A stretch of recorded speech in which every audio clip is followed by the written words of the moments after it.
I wish you would come along.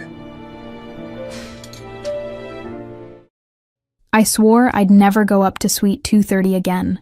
It was 3 a.m. at the Aldwyn, and I was just the invisible housekeeper with a cold tray in my hands and a pharmacology exam a few hours away. Then he opened the door. Wet hair, white towel, tattoos down his arms. "You're going to have to make this up to me for keeping me waiting," he growled. "I hate arrogant guys," I shot back, before I could stop myself. It was the first time he smiled. The next morning, gunshots tore through the lobby, and I saw a face that shouldn't have been there. Then he told me, "You're not going anywhere alone anymore." I should have run, but the way he looked at me made it clear that from that moment on, I was already inside a story that wasn't mine. Hi, I'm Lena. A special shout out to those of you watching Book 1 for free here on the My Stories platform, completely ad-free and uninterrupted. Chapter 1. The 3 a.m. Tray. The basement of the Aldwyn smelled like reheated coffee and laundry that had been washed too clean. I'd finished my double shift exactly 4 minutes earlier. I'd checked on the wall clock that ran 3 minutes fast, and I was still there, leaning against the stainless steel counter, waiting for the ache in my back to decide whether it was going to travel up or down my spine. My pharmacology textbook was open inside the towel cart, marked by a chewed-up pencil, and the exam was in 6 hours. The older pantry maid, who everyone in the hotel just called Nona, because nobody had the nerve to ask her real name, shoved a silver tray toward my chest. The tray came covered with a cloche, a glass of water, a smaller glass with something amber in it, a white rose nobody had ordered, and a napkin folded in 3. It weighed exactly what any illusion of luxury weighs at 3 in the morning during a 14-hour shift. "Suite 230, she said, in heavily accented English, without looking at me. "The bellhop already left. You take it up." "I'm already off the clock," I answered, knowing that line had never gotten me anywhere in the 2 years I'd worked there. "You go off later." She straightened her apron the way someone might straighten out somebody else's life. "Penthouse guest. Move down to the suite. You don't argue with penthouse guests." I closed the book. Its cover had a coffee stain that was never going to come out, which fit the rest of my life pretty well. I picked up the tray, picked up my badge, picked up what was left of my patience, and headed for the service elevator. The wheels of the towel cart squeaked behind me as if they were complaining about the shift too. The elevator went up slowly.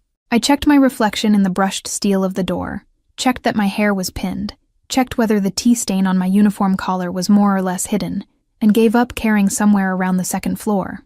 The corridor of Suite 230 was narrow, with a burgundy carpet that swallowed every footstep, thin striped wallpaper, and bronze sconces nobody ever turned on all the way. 3 a.m. in a corridor like that felt like the kind of hour when time decided to take a break. I knocked, waited, knocked again.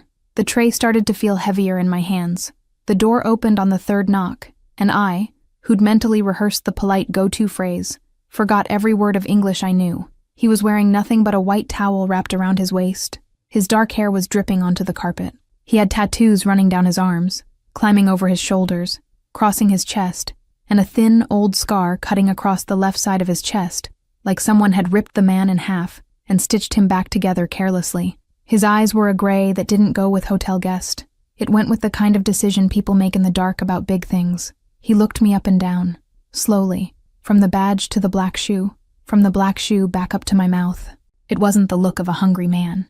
It was the look of a man taking inventory, who had time to spare to check every item twice. "You're going to have to make this up to me for keeping me waiting," he said, in a voice that came from low down, from the middle of his chest, rough from whiskey or cigarettes or both. The line came out before my brain registered that I was an employee of his hotel and that he clearly paid for rooms I'd never sleep in. I hate arrogant guys. I saw, the same instant I said it, the corner of his mouth tick up by a millimeter. It was a short smile, almost insulted, but it was a smile.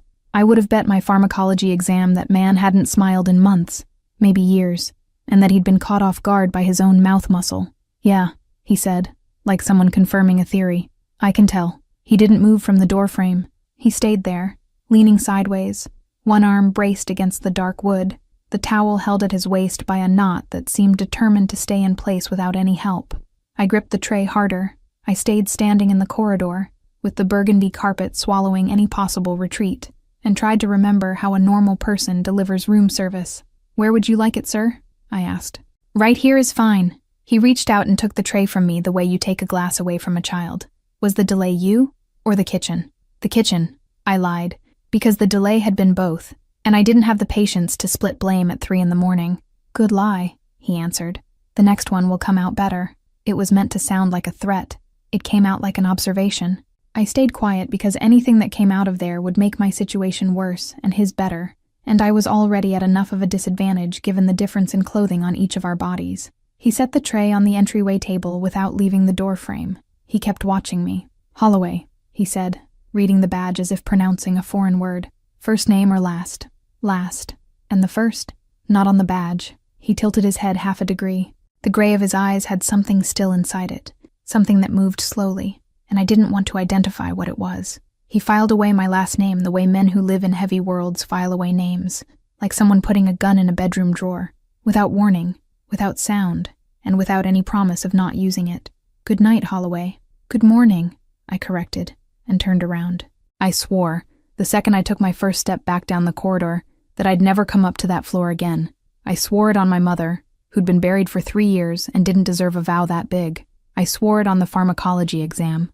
I swore it on the 4 small walls of my apartment in Astoria. I swore it on the hospital bill that still arrived every month with her name printed on the first line. I swore it without turning around, because turning around would mean checking whether he was still leaning against the doorframe, and that was an answer I didn't want to know. It was only in front of the elevator, after I'd pressed the button twice more than I needed to, that I noticed the security camera mounted in a high corner of the ceiling. The little red light that should have been blinking was off, could have been broken, could have been a power cut on the closed circuit, could have been a lot of things, and I, with a double shift on my back and an exam in my hands, chose not to think about any of them. The elevator door slid shut. My heart went out of rhythm inside my uniform. I leaned my forehead against the brushed steel and tried to breathe the way they taught us in the first aid class. 4 counts in, 4 holding, 8 out. It didn't work. It half worked. The ride down took longer than it should have. In the basement, Nonna was washing a cup that was already clean. She slid a black coffee toward me without my asking. Drink, she said, for the exam. I thanked her. I took 2 sips. She looked up at the ceiling, at the corner of the pantry, at a specific spot that looked like the key cabinet, and murmured, in Italian, low, like she was praying, Povera la ragazza, che quell'uomo guarda 2 volte. I didn't speak Italian. I'd learned 3 words watching TV at Tessa's place, and povera wasn't one of them. But Nonna's tone was the tone of someone lighting a candle at a seventh-day mass, and that I understood in any language. I didn't ask what she meant. I drank the rest of the coffee, picked up the pharmacology textbook, grabbed my coat from the locker in the changing room, and went out the service door. The Manhattan street at 4 a.m. had that October cold that pricks the skin before it bites. I walked fast down to the subway station, with my hair still pinned up, with the tray still feeling heavy on my back even though it had stayed up there, with his line growling in my ear like it had been said next to me and not 2 floors above the ground I was walking on. In the empty train car, I opened the book. I read 3 lines. I reread the 3 lines. I still didn't understand a word. I closed the book. I looked at my reflection in the dark window of the train and promised, this time without invoking anyone's memory, that I'd switch shifts the following week, that I'd ask Nonna to talk to the manager, that I'd, if I had to, drop down a level and go back to whole-floor service, with no penthouse, no suites above the 2nd floor, no corridors with a dead camera. At home, I slept 3 hours. I dreamed of gray and of a white towel. I woke up sweating. I took the pharmacology exam on an empty stomach, with the pen trembling a little between my thumb and index finger. I got enough right. I left campus when the sun was high, and the rest of the city pretended it was a normal day. I'd already forgotten half of what I'd sworn the night before when my phone rang in my coat pocket, and the voice of the Aldwin's manager, a voice that didn't usually call me on my time off, asked if I was near the hotel. I was. He said it would be better if I weren't. He said there had been a situation in the lobby, and that if I could come in through the back instead of the main door, he'd appreciate it. I looked at the time on my phone. 20 minutes until my shift started. I looked up at the Manhattan sky, which had broken into that thin autumn light that looks like it was drawn in pencil, and understood, without anyone needing to explain, that the previous night's vows didn't hold any more. Chapter 2. Blood on the Sleeve. The shot started while I was on the 4th floor changing a towel nobody had used. I came in through the service door, like the manager asked, but I didn't go to the pantry. I took the side stairs because the elevator was stuck in the basement and because it was faster to start my shift pretending nothing was happening. The 4th floor of the Aldwyn was reserved for regular guests and had that discreet smell expensive hotels manage to keep even in the morning. Faint lavender, brewed coffee from some floor above, wood polish. I'd just stepped into 412 with the towel cart and the master key when the first crack came from below. I recognized it before I thought. My mother had worked 12 years as a nursing aide in a public hospital in Queens and told shift stories the way other mothers tell bedtime stories. "Gunfire doesn't sound like the movies," she'd say. "Gunfire sounds dry. It sounds like wood splitting, only louder and shorter." That first crack was exactly that. Wood splitting. Louder, shorter, in a sequence of 3. I dropped the towel onto the bed of 412 without thinking. I left the room. I left the door pushed too because the sound of it slamming against the frame would make too much noise in the hallway, and too much noise was the last thing I wanted to offer whoever was downstairs. I went down the service stairs, the step cold through the cement under the sole of my black shoe, and stopped 2 flights before the mezzanine. From there, through the wrought iron railing that overlooked the main lobby, you could see pieces of the marble floor without being seen. I pressed my shoulder to the wall, hugged my own elbow to hold my breath, and looked. I saw broken glass first. The window of the lobby's cigar shop had been blown through by something. A man face down near the front desk, not moving, with a dark pool growing under him that wasn't coffee. A second man standing near the revolving door, with his back to me, black jacket, reloading a gun with a calm I'd never seen in anyone in my life. I memorized what was memorizable from there. Short hair, neck tattoo running down from the nape on the right side, small scar cutting across his chin on the left wrist, with more tattoo, something in dark green ink that looked like a letter, but could be a symbol, all registered in 4 seconds. I peeled off the wall before he turned. I went up a flight, pressed against the wall of the landing again, counted to 10. My fingers didn't shake. My legs did. I had a sudden urge to laugh, the way you laugh when your body realizes it has nothing else to offer, and I held the urge back for the simple fact that laughing out loud at that moment would be the last thing I did in that hotel. That was when a hand grabbed me by the elbow. I spun around ready to bite. The hand was firm, broad, in no hurry. The man holding me was about the same height as the suite 230 guest, but thicker, more square, his hair flecked with gray at the temples, and eyes that looked like they'd stopped being surprised somewhere back in the previous decade. He wore an impeccable dark suit, tie loosened. He didn't hurt me. He just steadied me. "Don't scream," he said, and his voice was low, almost polite. "Come with me." "Who are you?" "Lennox." That was all. As if the name was enough. The name was enough. I didn't know what he was. I learned that later, over a lunch where someone explained family hierarchies to me like they were drawing a corporate org chart. But I understood in that second, by the way he steadied me without hurting me, by the way he looked up the stairs before he looked down, that he wasn't there for the shooters. He was there for me. He took me through the private elevator at the end of the corridor, the one with the single button for the penthouse. I'd never been inside that elevator. The door closed with the sound of a vault. It went up without stopping on a single floor. "Did you see anyone?" he asked. "One. Remember the face?" "I remember." He nodded once. Didn't ask me to describe him. He waited. The door opened on the penthouse. It was the first time I'd set foot there. I didn't have the time or the capacity to register the luxury of the place, only enough to understand it was huge, with dark wood floors and floor-to-ceiling windows. He was standing in the middle of the room, with his back to the entrance, phone to his ear. I recognized the shoulders before I recognized the rest. It was the man from Suite 230, the guest from the tray, from the white towel, from the dead camera, now dressed, now soaked in someone else's blood at the sleeve. He was wearing a fine white cotton shirt. The right sleeve, from elbow to wrist, was soaked in a color that wasn't water. It was a red that had started bright and was cooling into a rust brown. He hung up without saying goodbye to whoever was on the other end, and turned. The gray of his eyes had changed. It wasn't the doorframe gray from 3 in the morning anymore. It was a colder, quieter gray, and something in it reminded me of the word my mother used for certain on-call doctors: operational. An operational man doesn't get distracted by what he feels.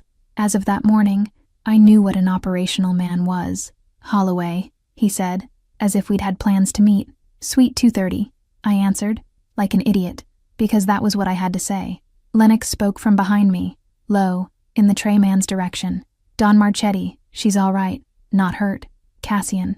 The name came from Lennox 2 minutes later on the way to the couch, when he took another call, and Lennox addressed him by the first syllable, Cassian. I heard it and filed it away the same way he'd filed away my last name, like someone accepting a word that's going to weigh more later. A flicker at the corner of his mouth, minimal, gone in the same breath. Sit, he said, gesturing at the couch with his head. Lennox, water with sugar. I don't need it.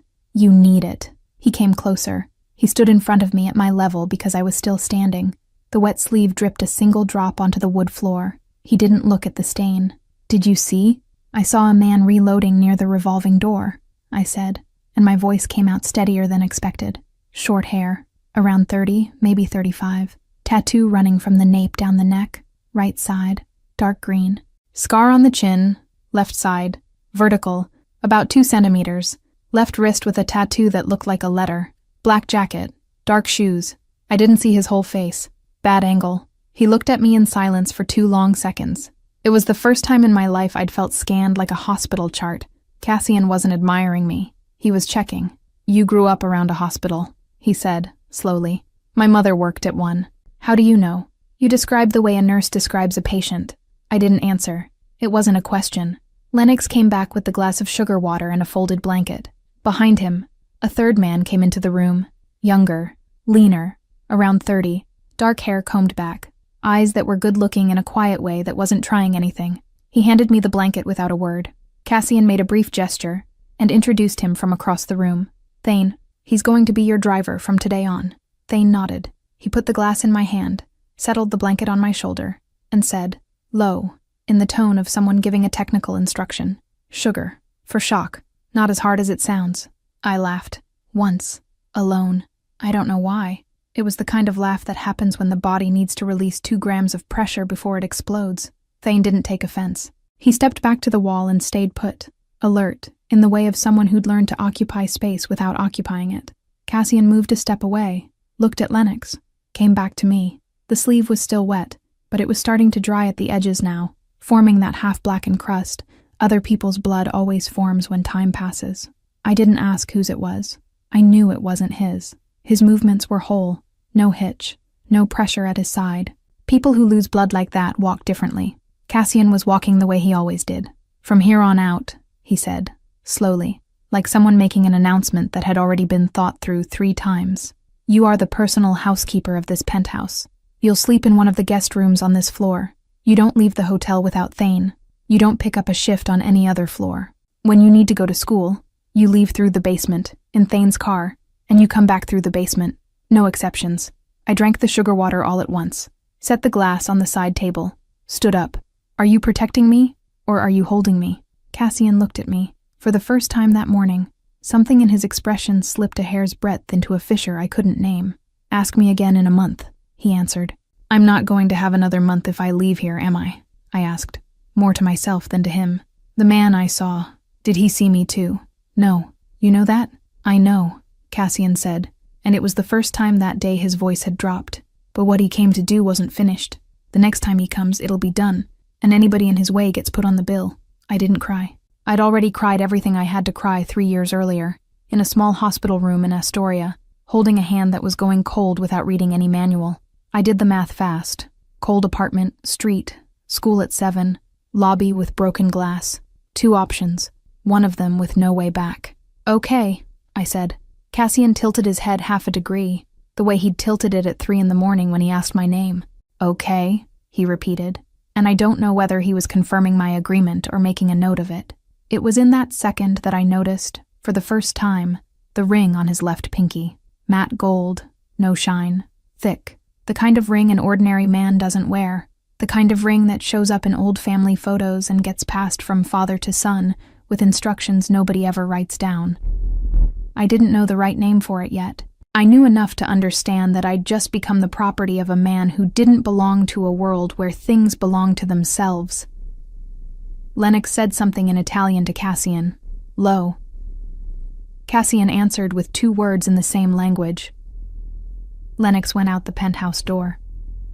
Thane stayed at the wall, 20 centimeters from my elbow, not looking at me. Holloway, he said. I didn't correct him. I didn't give him my first name. not that morning. He already had the last name, and I, leaning against the couch in the penthouse of a man whose blood on the sleeve wasn't his and whose pinky ring said what his mouth still hadn't, decided that whatever was still mine in that penthouse was going to keep being mine for as long as I could manage. I also understood, with the cold clarity my mother had taught me to have around things worse than fear, that the previous night's vow had been useless before I even made it. I wasn't going to switch shifts the following week. I wasn't going back to whole floor service. I wasn't, for some reasonable stretch of time, going to leave that floor. Lennox came back to the door, looked at Cassian, said a short sentence in Italian, and gestured with his head toward the corridor. They found the camera, Cassian translated, without translating all of it, without looking at Lennox, looking at me, from the corridor of 230. It was off last night.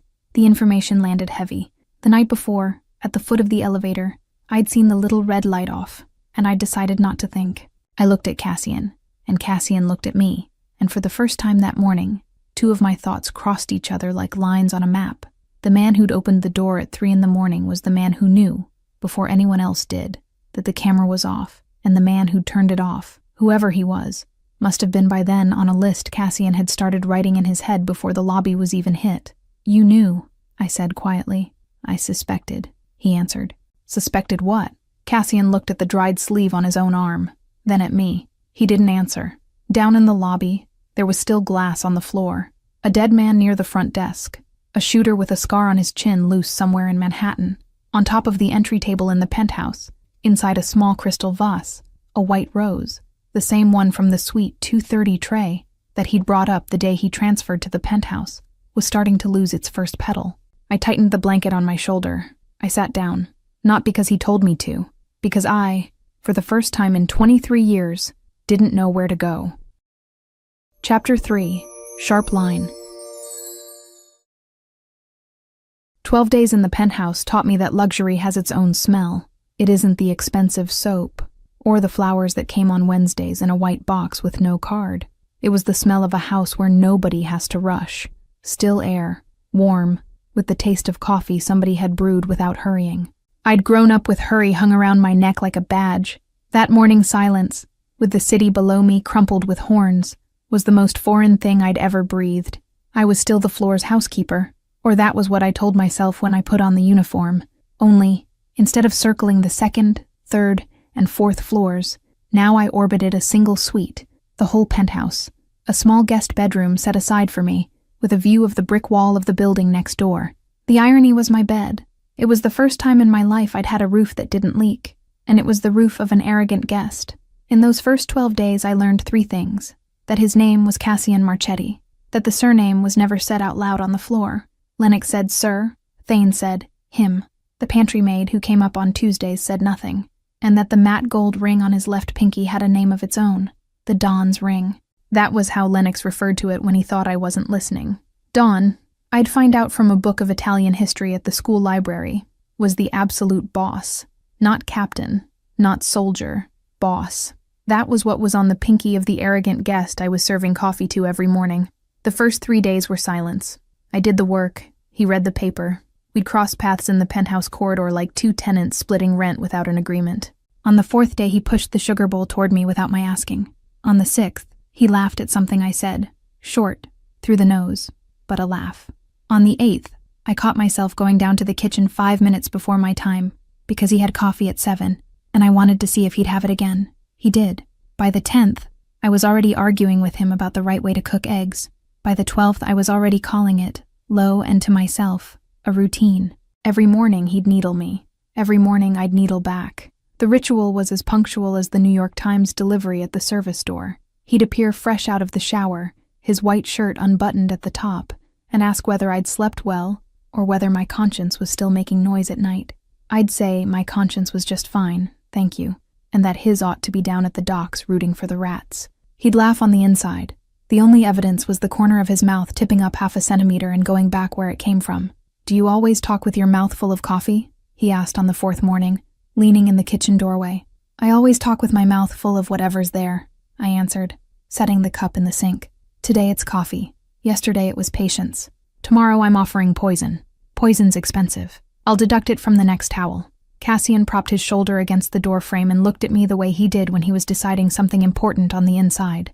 The Dawn's ring shone matte on the pinky of his left hand. I'd already learned not to look at that ring the way you look at jewelry. It wasn't decoration. It was a signature. It was the reminder of who ran the floor below, the floor above, and the city around the floors. That was the day I dropped the tray. It was Thursday breakfast. Eggs, smoked salmon, thin toast, fresh juice. I was carrying everything to the breakfast table near the balcony. I tripped on the edge of the Persian rug I'd already sidestepped 1,000 times. The tray tipped. I saw the juice jump out of the glass before I fell myself.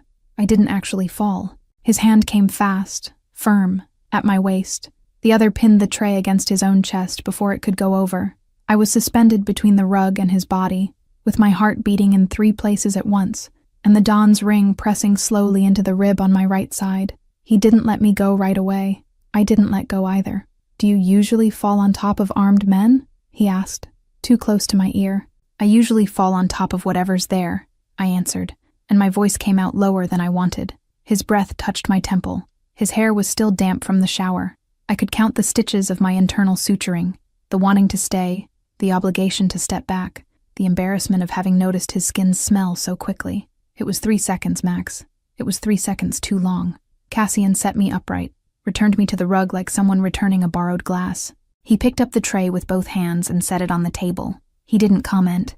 I thanked him in silence and wished, for one painful moment, that he'd said something stupid so I'd have a reason to slam a door. He just sat back down and opened the paper. That was where, I think, the problem stopped being his bad will and started being the lack of mine. In the afternoon, Thane drove me to school. The car was black, heavy, with windows that gave the city back to me in slow motion. I sat in the back with the pharmacology book open on my lap and pretended none of it was strange. Thane drove in silence, watching the rear view more than the windshield. It was a polite silence, not an awkward one. He had the kind of presence that doesn't weigh down a car. "Can I ask you something?" I said, around 5th Avenue. "You can try. Do you always drive for the mob, or do you get weekends off?" Thane looked at me in the mirror. His eyes laughed before his mouth did. "I get weekends off, miss. I usually go fishing." Fishing. Surprised? "I'm surprised you call me miss. I'm learning to call you what you are today," he said, at the corner of 42nd. "Tomorrow it might be something else." I didn't know what to say. I tucked the line into the same page of the book I was on, the way you press a flower. School was the only thing that hadn't changed. The classrooms were still cold, the classmates still tired, the professors still saying that human anatomy was a promise. Tessa was waiting for me by the coffee machine. My best friend had the kind of smile that closed cases. NYU law student, 2 feet stuck in 3 things at once, a tongue that didn't ask permission. "Bree," she said, opening a tabloid in my face. "Look who's back in the papers. New York's mystery Dawn spotted at private dinner in Tribeca. Photo from far away, but I swear that profile is him. You're not seeing some mafioso, right? Because I swear to God, if it's a Marchetti, I'll lend you my mother to slap you with." I laughed. It was a short, honest laugh that hurt in the ribs where the ring had pressed. "Tess, I work at a hotel. Hotel is cover for a lot of things. Hotel is just a hotel. Hotel is just a hotel when the guest doesn't call you by your last name," she said, biting the rim of the coffee cup. "You're walking around like you're not eating right. Want to come over for dinner tonight?" I said I had a shift.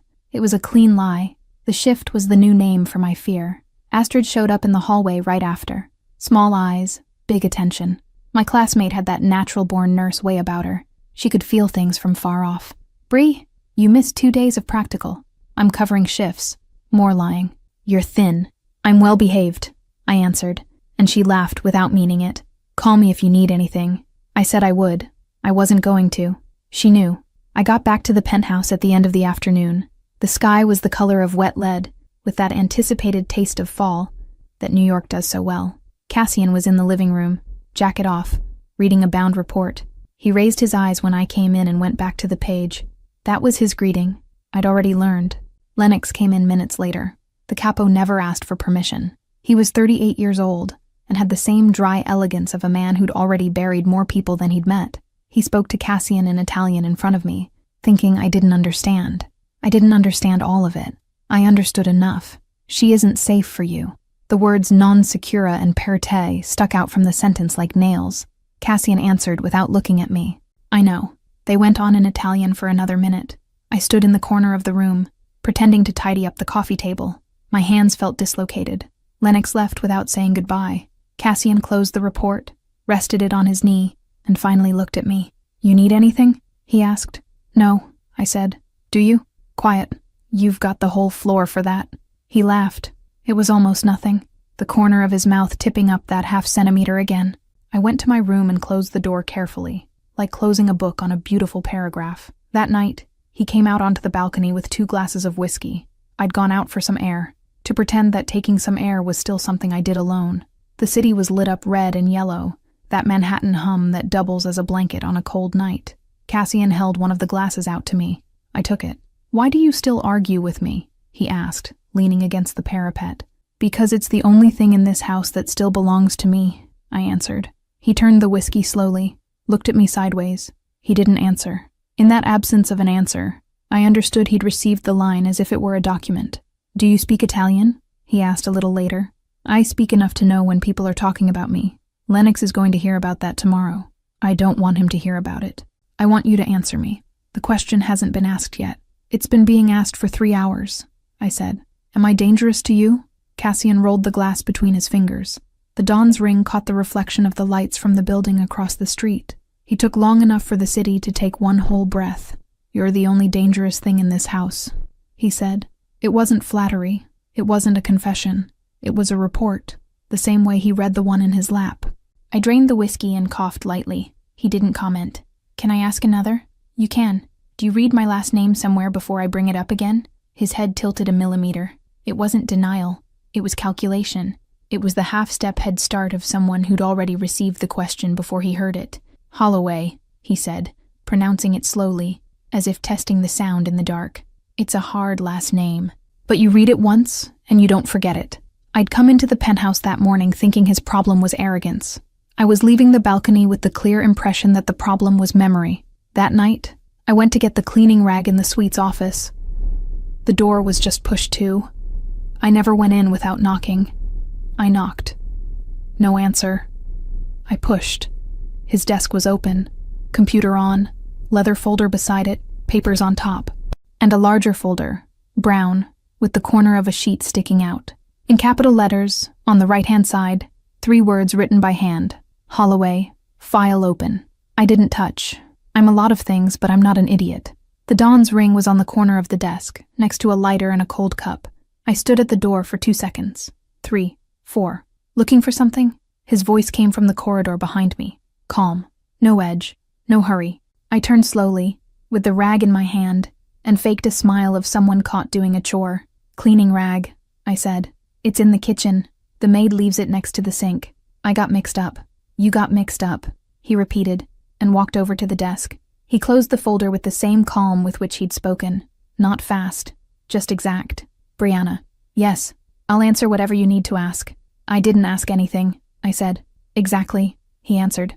I left the office with my heart in my stomach and the rag in the wrong hand. In the corridor, I checked my phone. Tessa had sent a voice memo I hadn't listened to. I tapped the screen. Bree, I swear to God, if he's married, you call me before you do anything stupid. If he's not married, you call me to tell me everything. Kiss, love you, sleep well, don't die. I laughed by myself, leaning against the corridor frame. It was the laugh that kept me upright. Cassian came out of the office and saw me laughing without understanding why. I saw in him the same thing he'd seen in me on the morning of the tray, 3 seconds longer than he should have. Good night, Mr. Marchetti, I said, and went to my room. Good night, Miss Holloway, he answered, looking at the rag in my hand. I closed the door, leaned my forehead against it, thought, he read my last name somewhere before I ever said it. And then, lower, more iron than thought, he read it longer ago than I think. That night, I dreamed of gunshots in the lobby, and of a brown folder that wouldn't close no matter how hard I pressed. I woke up with the feeling of having lost the key to a door I didn't even know was mine. Chapter 4. The Car Key. The anatomy exam was on a Thursday at the end of October, with the sky that low-gray New York usually wears to announce winter.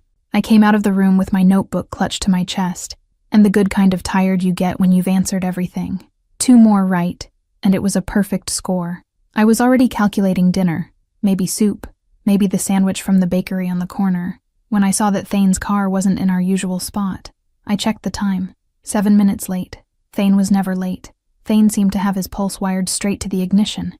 I texted, "I'm out." I didn't see the 2 blue check marks. I looked at the street. It was one of those narrow lower Manhattan sidewalks, with construction on one side and a pharmacy window on the other. Students were leaving the building in small groups. I stopped near the curb and opened the notebook just to have something to hold. The van pulled up fast. White, no lettering, the engine hitting a dry, knocking sound. The windows were black.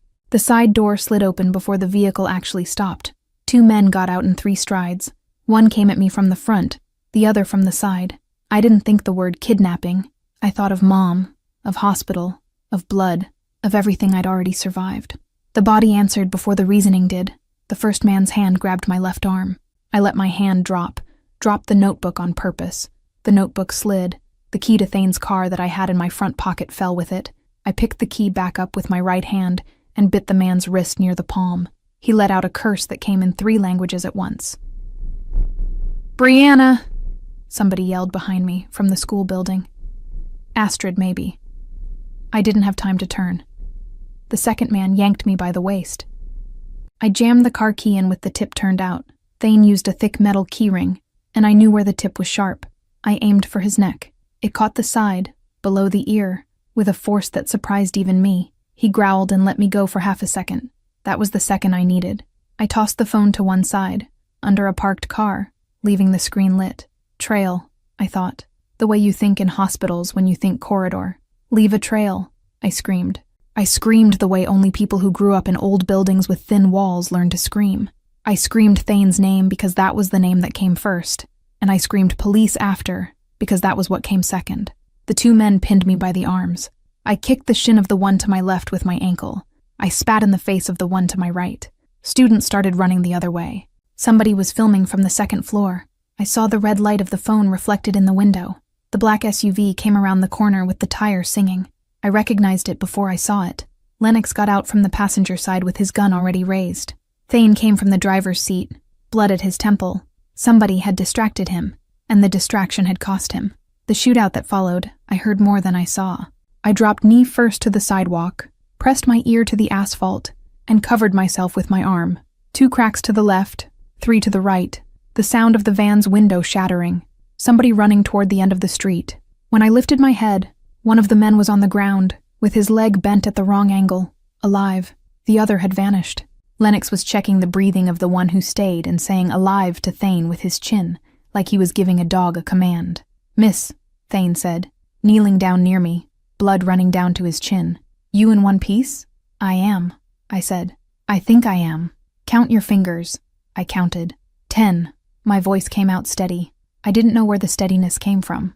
"Let's go." He lifted me as if I weighed less than I did.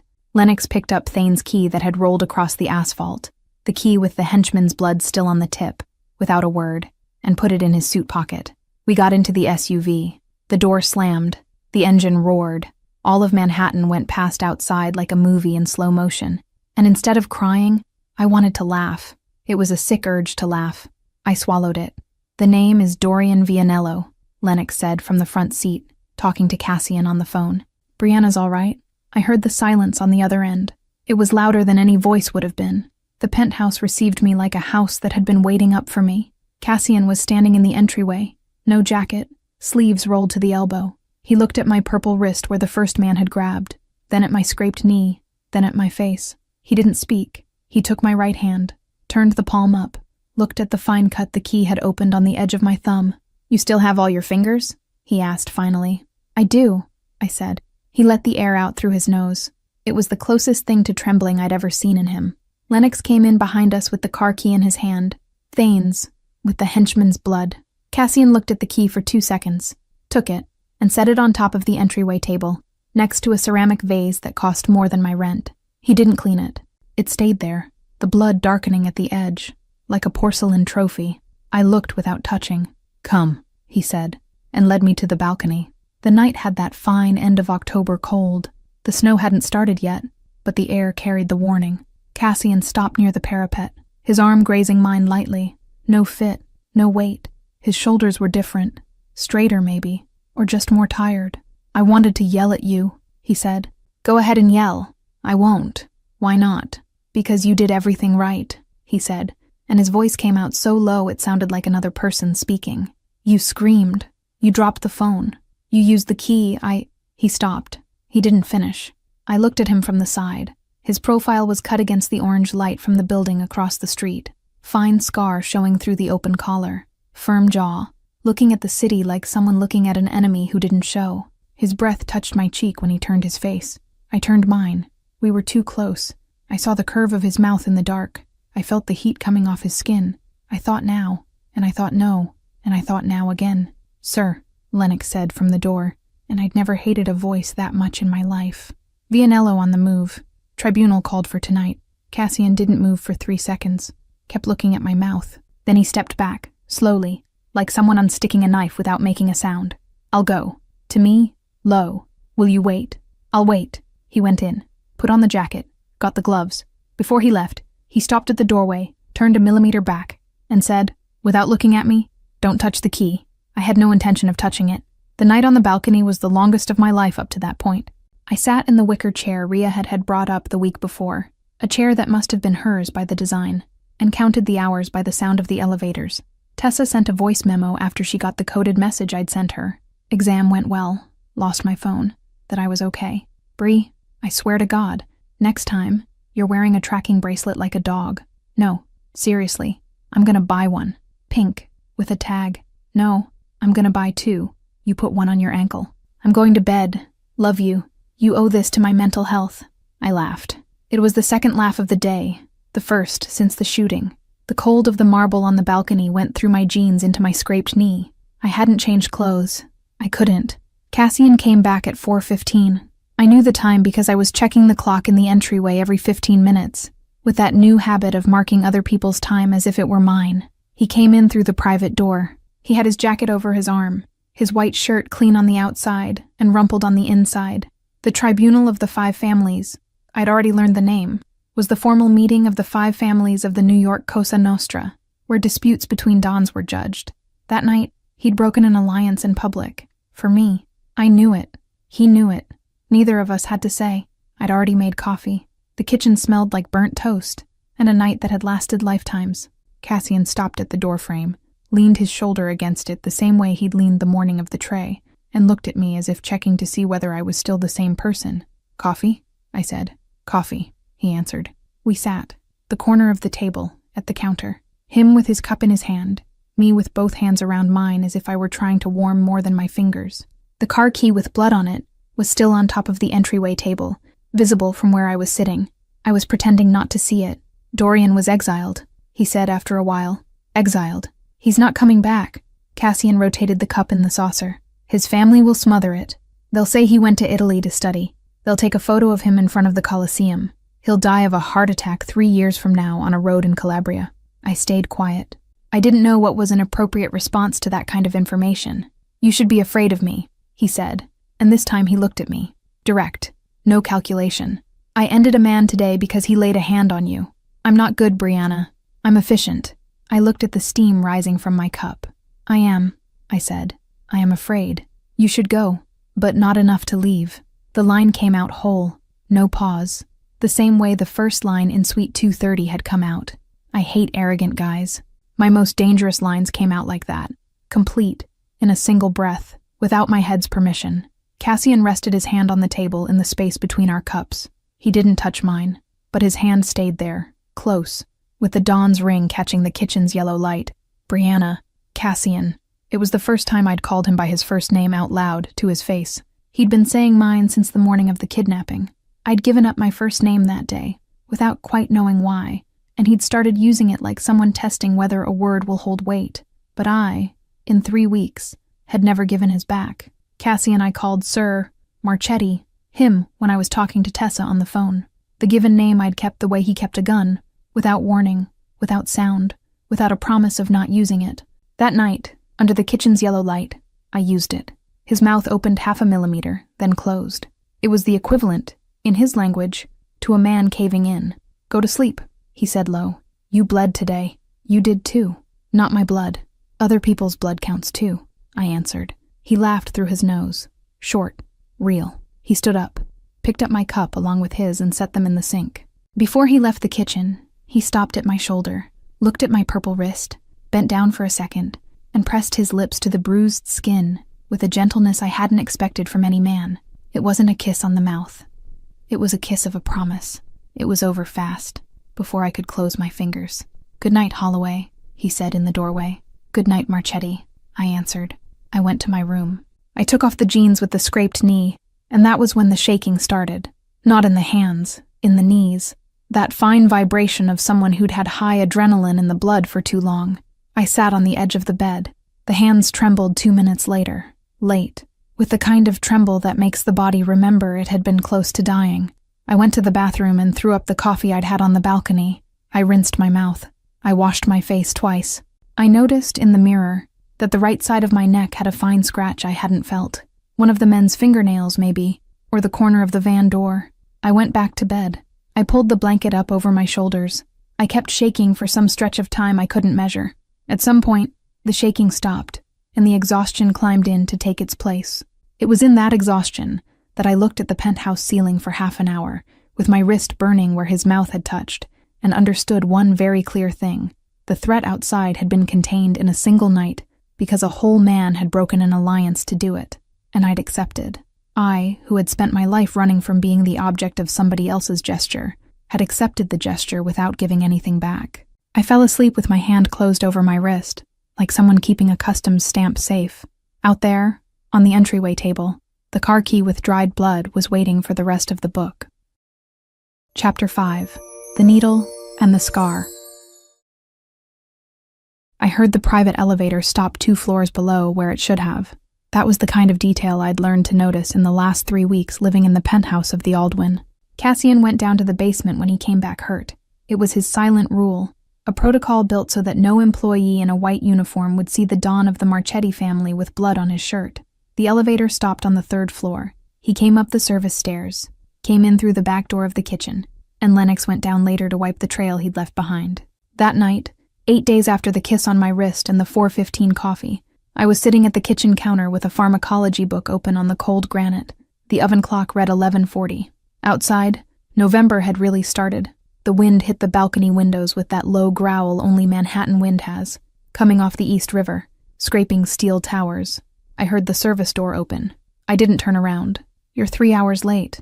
You're awake." His voice came lower than usual. I closed the book calmly, marked the page with a school library card, and finally turned on the stool. Cassian was leaning against the doorframe of the pantry, his black jacket hanging off one shoulder, the left one, the right sleeve of his white shirt, heavy with blood almost up to the elbow. His dark hair fell over his forehead, still damp from the drizzle that had started in Red Hook 2 hours earlier. The dawn's ring caught the light from the kitchen vent when he braced his hand on the doorframe, and I noticed his knuckle was scraped raw, like he'd punched something solid. I came down off the stool slowly. "Hospital? No. Figured. Good morning to you too," he murmured, with that half smile he only used when he was in pain. I took my nursing kit out of the cabinet under the sink. I'd put it there in the first week, without asking anyone, with the certainty of someone who knew that sooner or later someone in that house would come back cut up. Surgical thread, needle, saline, gauze, lidocaine in an ampule, 3 no-absorbable suture. I'd bought it all with my school discount. It was the first thing I'd put in the apartment in 3 weeks. "Main bathroom," I said. "Take the shirt off on the way." He looked at me a second longer than he should have. Then he obeyed without comment, and that was exactly what bothered me. The man who'd broken a political alliance for me 8 days earlier was obeying me on a practical order, as if it were the most natural thing in the world. The main bathroom was all in cream marble, yellow light, mirror taking up an entire wall. Cassian sat on the bench under the window, barefoot, black slacks pulled halfway down his hips because I'd asked, shirt on the floor. His chest appeared for the first time under good light, tattoos covering him from the right shoulder down to his ribs, an Archangel Michael drawn over his left pectoral, and the fine scar I'd already seen on the night of the tray, the one cutting top to bottom across his chest, on the side of his heart. I swallowed dry and pretended I was just calculating the distance for the needle. The cut on his shoulder was deep, oblique, from the collarbone almost to the trapezius. It wasn't from a bullet, it was from a blade, possibly a piece of broken glass. The edges were clean, luck or calculation. Blood was still running in a slow line down to his elbow. Lidocaine? No. Cassian? No. I sighed, took out the bottle anyway, and injected 2 points near the edge of the cut. He didn't move. I found his eyes in the mirror. I'm not going to stitch you up cold just because you feel like proving something. I feel like not sleeping tonight. Lidocaine puts me to sleep. I put you to sleep too. It was the dumbest thing I could have said in that second. It came out before I could swallow it. The corner of his mouth tipped up 0.5 millimeter, and I swore to myself I was going to hate myself for that the next morning. I put on the glove, positioned the needle, and he turned his face to the side to give me access to the shoulder. I started suturing. Steady hand. Always had been. Stitch 1, stitch 2, stitch 3. I breathed in the rhythm my mother taught me in the Queen's kitchen when I was 15. Whoever's holding a needle breathes through the nose, counts to 4, holds, exhales, counts to 4, repeats. It was the rhythm she used to die. It was also the rhythm I used to sit at the wake without falling apart. Cassian was watching me in the mirror. You don't shake. I didn't lift my eyes from his skin. I've already buried someone.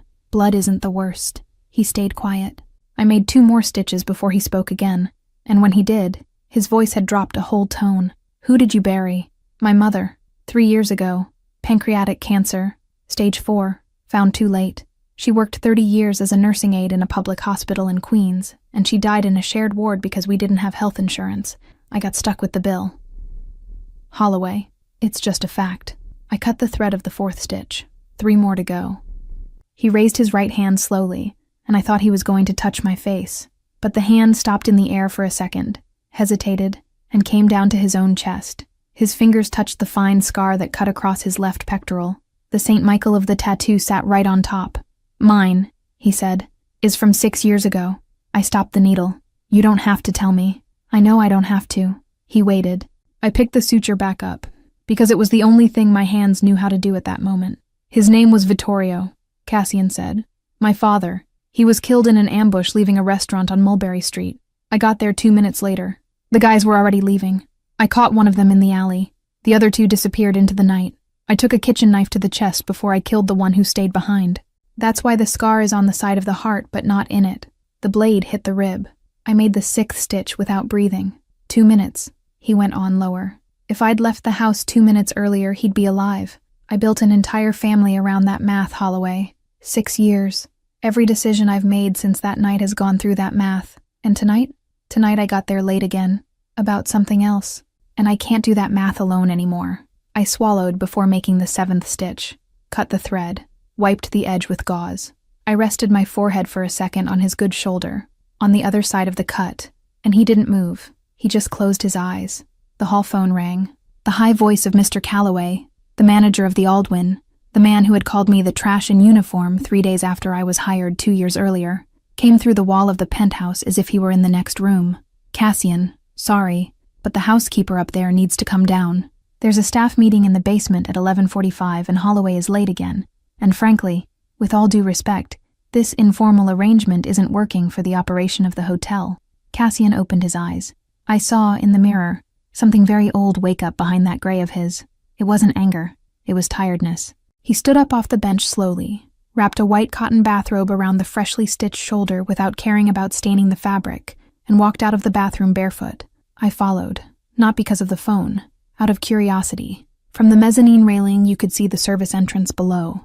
The older pantry maid, Nonna, with the apron always crooked, and the Italian sentence she'd murmured at me my first night, was leaning against the pantry door, with a dish towel on her shoulder, looking up, at me. Her eyes had that same stillness of someone praying with a candle at a seventh-day mass. She didn't wave, she just saw me.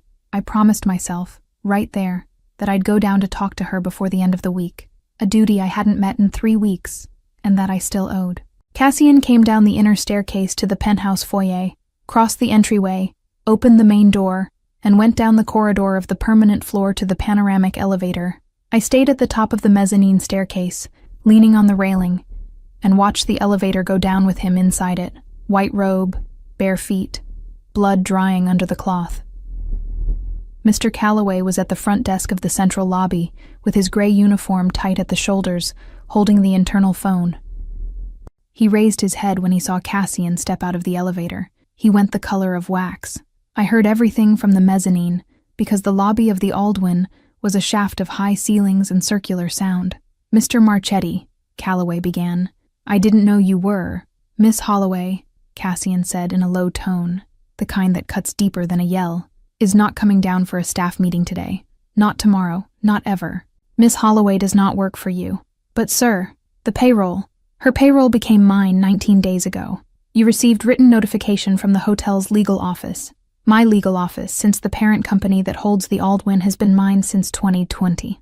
I signed it personally. You didn't read it, because you don't read, because you'd rather humiliate a woman in uniform in front of guests than do your job." "Sir, You're fired." Silence. "Collect your things. Security will walk you to the service door." "Yes, the service door. The same door you ordered Miss Holloway to use her first day here, 2 years ago, because her uniform didn't match the front of the house. Leave through the same door." Calloway opened his mouth. He closed it. Cassian was already turning his back, going back to the elevator. I came down 2 steps of the mezzanine without realizing it, leaned my hand against the column, and it was at that exact instant, exactly that instant, with Cassian in a robe and bare feet crossing the lobby of the most expensive hotel in Midtown as if it were his own living room, that I understood the thing it had taken me 23 years to understand. No one had ever defended me before. Not in school when they called me poor. Not in the hospital when they called me a maid's daughter. Not in the Aldwyn. In 2 years of gray uniform. Never. I went up the mezzanine staircase with my heart climbing along with me, crossed the penthouse corridor, and when he came in through the private foyer door, I was already waiting in the middle of the room. He closed the door, leaned his back against the frame, looked at me without speaking. I walked up to him, slowly, put my right hand on his chest, on the side of the St. Michael, away from the new stitches, felt his heart beating under my fingers in the uneven rhythm of someone still on high adrenaline, rested my forehead on his. His breath skipped a second. "Cassian, Holloway, if you kiss me now," I said, with my voice lower than I recognized, "it's going to be because I stitched you up. Don't kiss me out of gratitude." He closed his eyes. It was the hardest thing I'd ever seen a man do, pull back a 0.5 millimeter from a mouth he wanted. His jaw locked. His hands, which were on my ribs without my even noticing when they'd gone there, came down slowly to my wrists, and he held there, firm, without pulling. "When I kiss you," he said, low against my forehead, "it'll be for another reason, and you'll know." I laughed. It was a small, awkward noise, with my nose touching his chin. "Deal." The service door buzzer rang. It was Ria Marchetti, Cassian's mother. I'd never met her, but Lennox had let me know that morning that she was coming to bring food, and I recognized in the knock at the door the kind of firm rap that fit what Cassian had told me about her in 3 short sentences over coffee, that she was Italian, that she'd buried her husband 6 years ago, and that she knocked on doors like she was giving the door an order to open. Cassian took a deep breath, let go of my wrists, like someone letting go of something he'd have to pick up again later, and went to open the door in his robe. Ria came in with a white ceramic platter, covered by an embroidered dish towel. She was 58 years old, silver hair pinned in a low chignon, black knee-length dress, small half-moon earrings that caught the light from the room when she turned her head to greet me. She didn't smile. "Lasagna," she said, in heavily accented English. "From yesterday. Better yesterday than today." "Thank you," I answered. She looked me up and down the same way Cassian had on the first night, only without any heat, just inventory. She noticed the open nursing kit on the counter. She noticed the half-finished glass of whiskey Cassian had started before his shower, and forgotten. She noticed my bare feet. "Whiskey," she said, "at 23. The Marchettis age everyone fast." I didn't answer.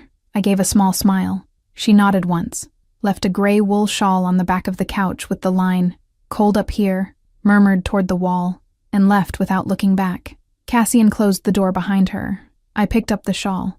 It was gray, rough, with the smell of old lavender and a thin cigarette perfume that wasn't Ria's. It was another woman's. Older, maybe. I wrapped it around my shoulders without thinking.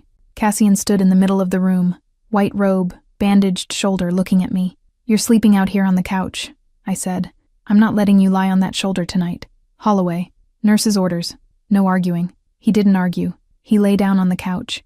I turned off the living room light, left only the corridor light on, and went back to the guest room with Ria's shawl still on my shoulders and my heart beating against my collarbone like it wanted out through my mouth. I lay down. I didn't sleep. At some point in the middle of the night, I heard a dull thud from the living room. It was loud enough to come through the wall of my room. A body moving abruptly. Maybe kicking the couch or falling off it. Bad dream. I got up without thinking. I crossed the corridor barefoot, opened the living room door slowly, and it was with the door cracked, at a distance of maybe 3 meters from the couch where he was sleeping, that I heard. Cassian was on his back, turned toward the back of the couch, and was murmuring low in the dark, an Italian word I didn't know, something that sounded like Arlan, or maybe Orlan, with the open vowel at the end, the way my mother used to pronounce the words she'd learned at the hospital from the older patients in Brooklyn. He repeated it twice. Then he was quiet. I closed the door without making a sound and went back to my room. I sat on the bed. Picked up the pharmacology notebook on the nightstand. I noted in the margin of the page, in Doctor's handwriting, the word I'd heard, crossed it out, wrote it again, more slowly. Arlen? Ask. I closed the notebook, rested my head on the pillow, and it was there, with the shawl of a woman who'd barely greeted me covering my shoulders, and the name of a man I didn't know, written in the margin of a medication book, that I understood. The next choice of my life wasn't going to be his, it was going to be mine, and I already knew which one. Chapter 6. I'm staying, because I want to. The first snow of the year fell on the penthouse balcony the night I chose. It was fine, the kind that you don't even notice falling until you realize the iron parapet has gone white, sometime in the last 10 minutes. The sky over Midtown was the color of wet lead, the yellow lights of Park Avenue reflected in the low fog, and the city below, seen from the 42nd floor, looked like the kind of thing that exists more in a movie than in real life. Quiet, distant, safe. I wasn't safe. It was 11 days after the suturing, after Calloway's public firing in the lobby, after Ria's shawl that I hadn't given back yet. 11 days during which Cassian and I had lived inside that penthouse like two people who'd agreed not to talk about what they were deciding, but who decided a little more every morning, in the rhythm of the coffee, in the way he pushed the sugar bowl my way without my asking, in the way I stopped knocking on his office door before going in. Dorian Vianello's sentence had been announced to the other families that afternoon. The decision had come down 3 weeks earlier, on the night of the kidnapping. Cassian had come back from the first tribunal at 4:15 that morning, and ever since then the exile had been a fact within the family. But Cosa Nostra protocol required public confirmation in front of the other 4 families, and protocol moves at the pace of protocol. Today was the day. Cassian came back from the meeting at nightfall, still in the black suit, and found me in the kitchen cutting an apple I wasn't hungry to eat. He didn't speak. He crossed the living room, opened the balcony door, called me with a tilt of his head, and waited. I went. He'd put 3 things on the stone parapet covered in fine snow. An open plane ticket, first class, no destination filled in, only the name Holloway in the passenger field, and the date, starting tomorrow, valid for 6 months. A thick brown paper envelope, closed with a rubber band. By the weight, I knew it had enough money for me to live 3 years in any city in the United States without raising suspicion, and a new ID card, pale pink at the border, with my photo inside it and a name that wasn't mine. Cassian was leaning against the railing, hands in his coat pockets, the dawn's ring catching the reflection off the snow. He didn't look at me when he spoke. You did your part. You don't owe me anything. The door's yours. I stood there. I looked at the ticket. I looked at the envelope. I looked at the fake ID with my face on it and somebody else's last name. I looked at the city over the 3 objects, and for 1 second I wanted to pick them all up and run, not because he was sending me away, but because I'd never, in 23 years, had the option to leave. The apple I'd started cutting was still in the kitchen. The car key with dried blood was still on the entryway table. Ria's shawl was still on the back of my bed. The pharmacology notebook with the word Arlan written in the margin was still open in my room. I looked at Cassian. He still wasn't looking at me. His jaw was locked the same way it had locked on the night he pulled back from the kiss. His shoulders, under the coat, were tighter than I'd ever seen them. He was giving me an exit the way you hand a gun to someone who might fire it at you.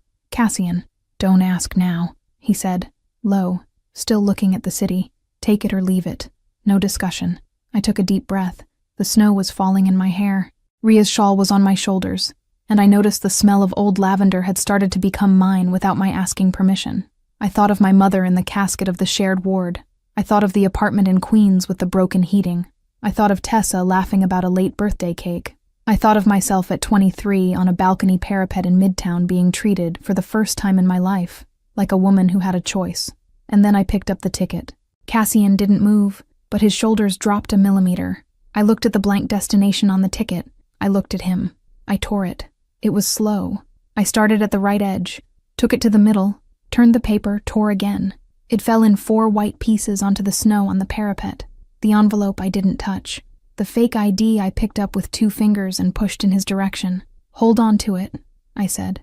"Maybe one day I'll need it, but not today." He turned his head for the first time. The light from the balcony caught his eyes in pure gray, and I saw something in those eyes that I'd never seen in any man in 23 years. The real possibility of breaking. He was ready to watch me go. He'd given me the entire exit, with no condition, no clause, and now he was standing in front of me waiting for the verdict. I rested both hands on the chest of his coat, on the side of the St. Michael I knew was tattooed underneath, looked into his eyes. "Cassian, tell me. I'm staying because I want to, not because you told me to." He closed his eyes. It was a second, maybe 2. His breath skipped in his chest, and I felt the skip against my palm. When he opened his eyes again, something old had melted in them. "You know what you're choosing, Holloway. I'm choosing to find out." He kissed me. It wasn't fast. It wasn't hungry. It was the kiss of a man who'd been waiting 19 days under orders from his own breath. His hand came up slowly to my face. His thumb touched my left cheek. He tipped his head first to the wrong side, laughed quietly against my mouth, and tipped to the right side. His mouth was warmer than the night had any right to be. The taste was of black coffee, of the whiskey he'd had in the car on the way back from the tribunal, and of something I could only call, later, relief.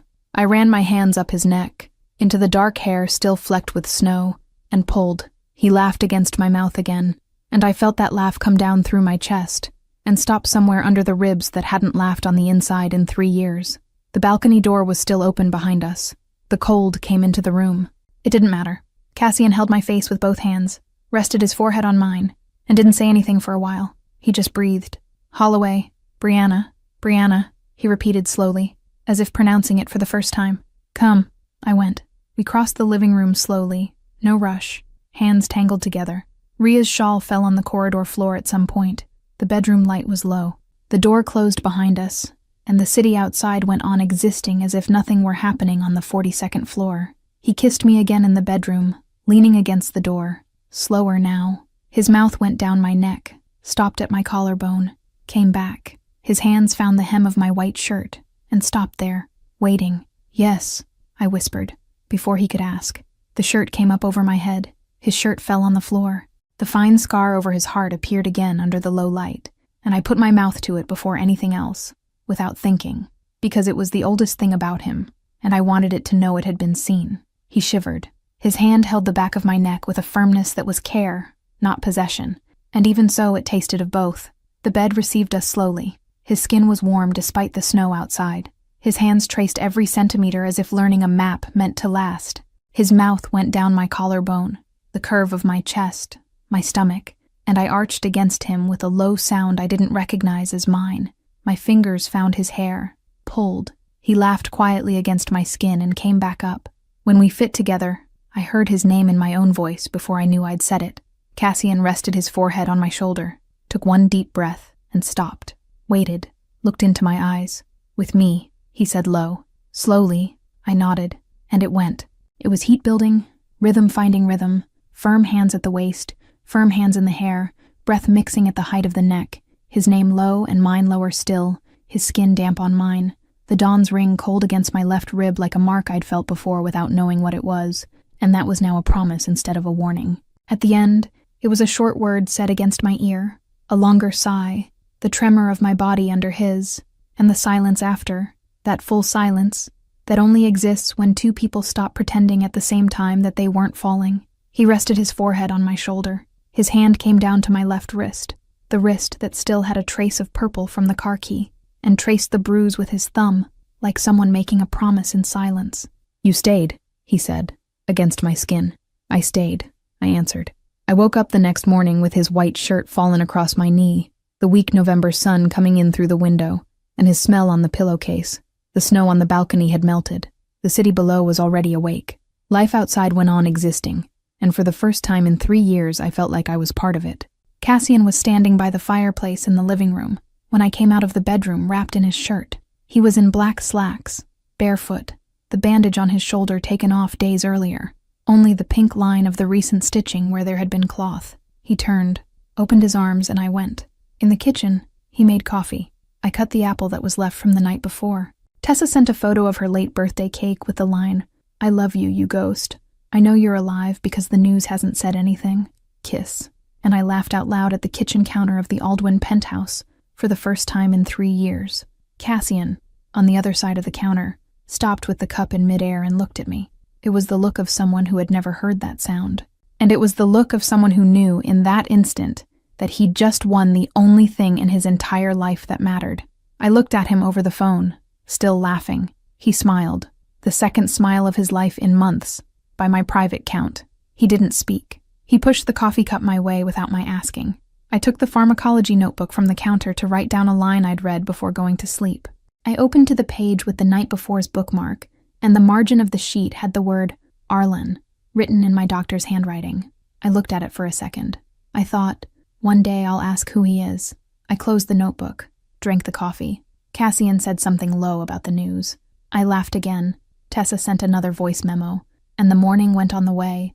Mornings go on when two people decided, the night before, that they were going to try. Outside, the first snow of the year had turned to water. Inside, the car key with dried blood was still on the entryway table. Only now, for the first time, I no longer felt like it was a warning. It was just a reminder that I'd stayed, and that I'd stayed because I wanted to. But why didn't anyone warn me about the bomb? Lena here. That wraps up book 1, and I've already finished book 2. You can get access to it for a really small fee. I had learned to call that peace. 3 months in Cassian's penthouse. Coffee at 7. Snow melting on the window. And me, idiot, believing that a man like him could choose a woman like me. Then Sunday woke me up in the cruelest way possible. The newspaper landed on the table with the photo of him in Little Italy, beside Serafina Castellani, her smiling like she already owned the place I occupied in his bed. The headline said what Cassian had never had the nerve to tell me. He was going to marry her. That night the phone rang. It was Serafina. She was calling him. "Are you going to marry her?" I asked. Cassian hesitated. And in that half-second, I understood that maybe I'd just been the temporary woman he'd hidden before claiming his bride. Was I just a mistress? Like I said, that was just a taste of book 2. To watch it uncensored, just click on the first link here in the pinned comment. I'll see you on the other side in a few seconds. Remember, just click on the first link down here in the comments, and book 2 complete, no ads, no interruptions, will already be available for you. It's very simple. Book 2 is something I'm loving making. You're loving it too, so I promise there will be more. It's where you find increasingly spicy stories, a true dark romance. And precisely because this version is getting more and more heated, the video isn't well accepted publicly on YouTube. This closed environment is where I can actually share my essence and where I feel free to do my best work for you. More news coming soon. I'll be waiting for you on the other side.